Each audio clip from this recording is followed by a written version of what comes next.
Hello guys! Hello mga kapango! Ako nga po pala si Jan sa mga hindi po nakakilala at meron po akong 10 alagang mga aso. Tamad pero gustong yumaman.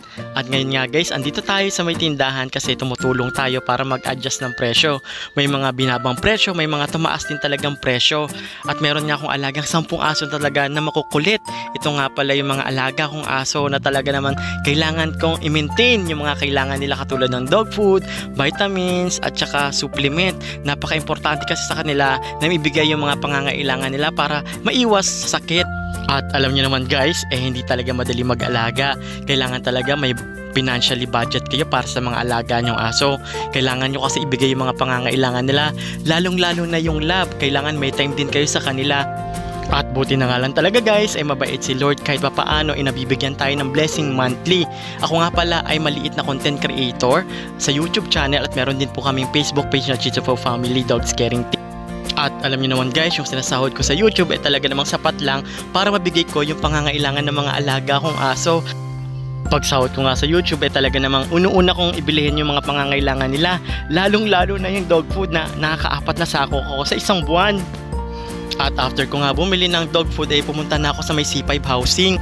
Gusto ko kasi makatikim ng Korean food kaya pumunta na ako dito sa may phase 2 sa may housing. At dito guys, sarap lang siya ng simbahan at nakita ko meron ditong Korean DIY. So pagpasok ko pala rito guys na bumukad na sa akin ang daming mga noodles at meron din palang nagda-dine in dito, magpapaluto ka sa kanila. So yung noodles pala rito is 70 pesos lang, makikita nyo meron naman mga presyo dyan at kapag nagpaluto kayo may bayad na additional na 20 pesos. At ang maganda niyan, meron din pala sila mga ino-offer na mga side dish. 20 pesos. Pag may itlog tayo, magkano? Pag-add lang yun sir, add lang. Gusto niyo mag-side dish? Ano side dish? May mushroom din tayo. At alam nyo ba guys, meron din pala sila rito mga side dish na pwede nating ihalo sa noodles maliban sa itlog. Meron daw dito mga mushroom, may rice cake, at hindi ko na alam yung iba kung ano to, may mga sausage din. Ito pala guys, per pack na siya, 30 pesos per pack. 30 ang isang side dish, kunyari ito 30, tapos ito 30 rin. Ito 30 rin, sausage, tsaka parang ano, halos. Tayo. Opo. At alam niyo ba guys, first time ko lang din makatikim sa ganito at makapasok. At nagmasid-masid nga ako habang hinihintay ko yung pagkain na niluluto. At maliit lang yung pwesto nila pero kompleto to ng mga Korean food. Meron din mga kimchi at meron din sila mga ice cream ditong binibenta. Ang tinanong ko nga rito sa may-ari kung magkano ba yung naging budget nila para sa ganitong negosyo. At ang sabi nga sa akin, nasa 500k daw yung kanilang napuhunan dito. Maliban pa sa lutuan, yung lutuan pala dito na ginagamit nila ay 25k. Wow!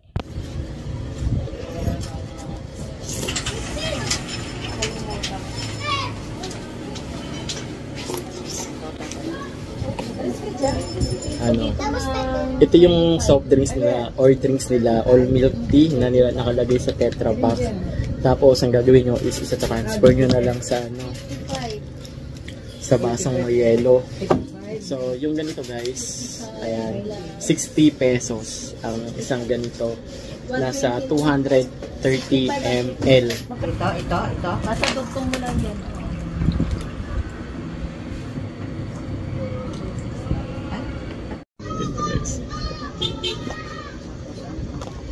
Pouch ni sir. Po. Sarap. Magkano ang barya?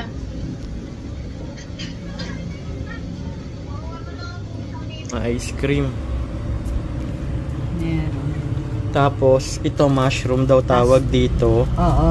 At ito naman, lasang chicharon to eh. Ano yan? Yung fish cake. Fish cake. Kaya pala ano.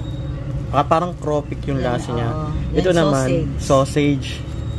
At ito naman guys, ay ano to? Ano to? Pusit, squid at saka ano yan, ano to, rice cake. Ayan, so itong mga to guys, pwede nyo siyang i-add kapag magpapaluto kayo rito sa noodles. Ayan, meron, at marami sila rito iba't ibang noodles. Ano to, Kimchi Korean store. Ayan, so meron din sila ritong table, pwede kayo dito mag-dine in, isang mahabang table. Tapos meron din additional sa egg kung gusto nyo. Tapos ito guys, kakatapos ko lang kumain. So ayan, may mga available silang noodles, may mga cup noodles, may mga naka Tetra Pak. Ayan, may mga price na rin siya guys. So, at meron din pala sila rito binibentang ice cream sa halagang 80 pesos. May ice cream ka na naka-cone. Talagang masarap din yung ice cream nila. At dito guys, minsan lang din talaga ako nakakakain ng masarap kapag sumasahod tayo sa YouTube. Kasi kadalasan talaga yung pera natin talaga namang sapat lang para sa mga alaga nating aso. Pero kapag may excess, talagang nagtatry ako kainin yung mga gusto kong kainin. At wala naman sigurong masama kung bibigyan mo yung sarili mo ng reward. Lalong-lalo na kung pinaghirapan mo, pinagtrabahuan mo yung perang sinahod mo. At hanggang dito na lang po mga kapango. So huwag niyo kalimutan na suportahan po ang aking YouTube channel na Chicha Pao Family. Pati na rin po itong aking Facebook page. Kung ayaw nyo, suportahan nyo pa rin guys itong Chicha Pao Family. At meron din po tayong TikTok account na Chicha Pao Family, Instagram Chicha Pao Family. At hanggang dito na lang guys. Maraming salamat po sa panonood. So don't forget to like, share, and comment kung ano nga ba masarap pang pagkain na kailangan nating itry para naman ma-experience natin yung kakaiba naman. So hanggang dito na lang. Maraming salamat. Bye-bye! Mwah!